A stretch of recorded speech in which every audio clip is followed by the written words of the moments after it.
combattants de l'indépendance aujourd'hui victorieux. Je vous salue au nom du gouvernement congolais. À vous tous, mes amis, qui avaient lutté sans relâche à nos côtés, je vous demande de faire de ce 30 juin 1960 une date illustre que vous garderez ineffaçablement gravée dans vos cœurs, une date dont vous enseignerez avec fierté la signification à vos enfants pour que ceux-ci, à leur tour, fassent connaître à leurs fils et à leurs petits-fils l'histoire glorieuse de notre lutte pour la liberté. Car cette indépendance du Congo, si elle est proclamée aujourd'hui, dans l'entente avec la Belgique, pays ami avec qui nous traitons d'égal à égal, nul Congolais digne de ce nom ne pourra jamais oublier, cependant que c'est par la lutte qu'elle a été conquise.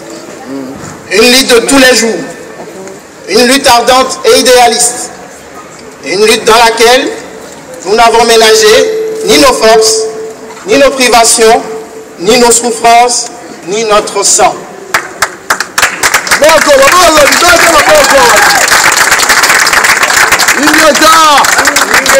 Cette lutte qui fut de larmes, de feu et de sang, nous en sommes fiers, jusqu'au plus profond de nous-mêmes, car ce fut une lutte noble et juste, une lutte indispensable pour mettre fin à l'humiliant esclavage qui nous était imposé par la force.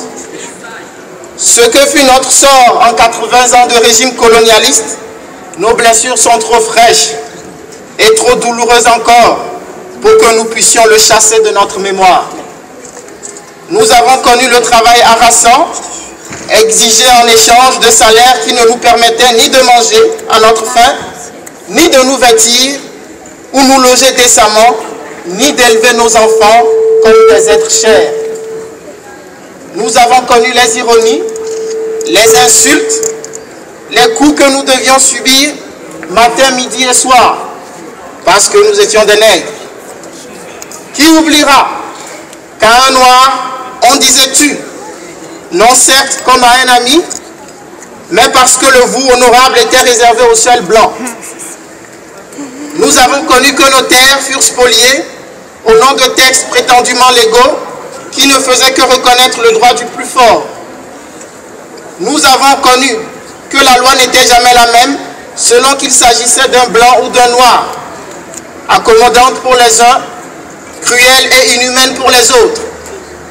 Nous avons connu les souffrances atroces des relégués pour opinions politiques ou croyances religieuses, exilés dans leur propre patrie. Leur sort était vraiment pire que la mort elle-même. Nous avons connu qu'il y avait dans les villes des maisons magnifiques pour les blancs et des paillotes croulantes pour les noirs. Qu'un noir n'était admis ni dans les cinémas, ni dans les restaurants, ni dans les magasins dits européens.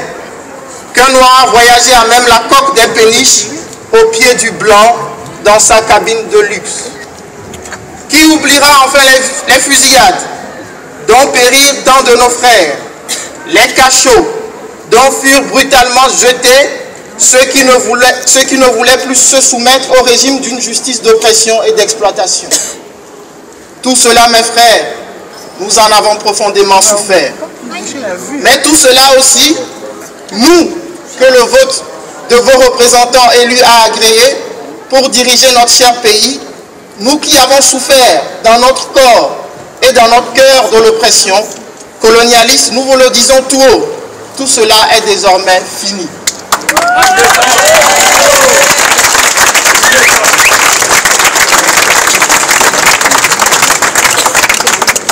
La République du Congo a été proclamée et notre cher pays est maintenant dans les mains de ses propres enfants. Ensemble, mes frères, mes sœurs, nous allons commencer une nouvelle lutte, une lutte sublime qui va mener notre pays à la paix, à la prospérité et à la grandeur. Nous allons établir ensemble la justice sociale et assurer que chacun reçoive la juste rémunération de son travail. Nous allons montrer au monde ce que peut faire l'homme noir quand il travaille dans la liberté et nous allons faire du Congo le centre de rayonnement de l'Afrique tout entière.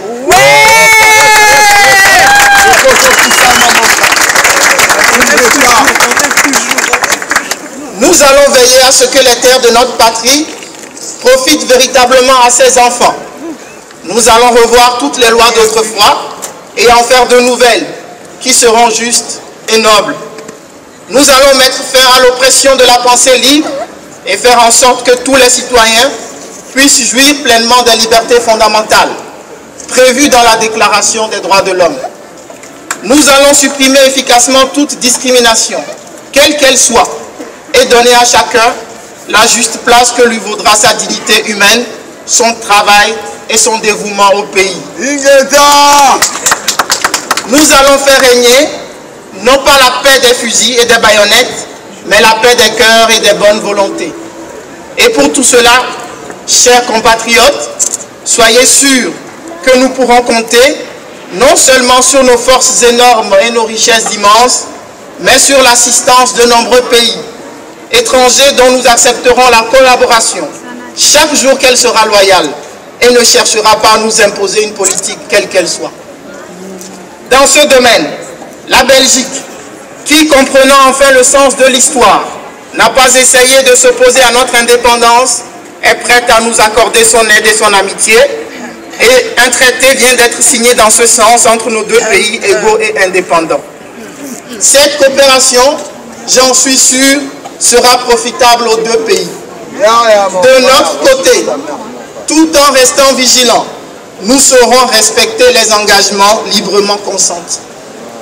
Ainsi, tant à l'intérieur qu'à l'extérieur, le Congo nouveau, notre chère République, que mon gouvernement va créer, sera un pays riche, libre et prospère. Mais pour que nous arrivions sans retard à ce but, vous tous, législateurs et citoyens congolais, je vous demande de mettre